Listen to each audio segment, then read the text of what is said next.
The biggest benefit that we had through the Anticipatory organization program was the communication amongst our employees. First of all, we're all using the same nomenclature now.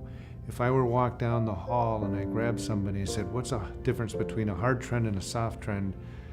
Now I've got hundreds of employees that understand the difference between those two notions and concepts. That in and of itself, to improve the communication in an organization, is hugely beneficial. But then to get them talking amongst one another in those same concepts as it relates to our customer base or our sales partner base is really powerful.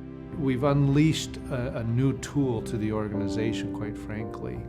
We used to think being agile was a great concept. Being anticipatory is actually far exceeds that from a planning standpoint.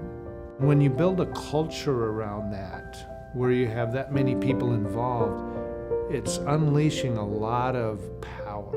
And I feel in our organization that we've done that, and that's very gratifying for a CEO, not only to get your board of directors and your executive team engaged in that thinking, but cultural impact of that is powerful to unleash and instruct and help people think more strategically about their business as opposed to just solving that day-to-day problem, which of course we need.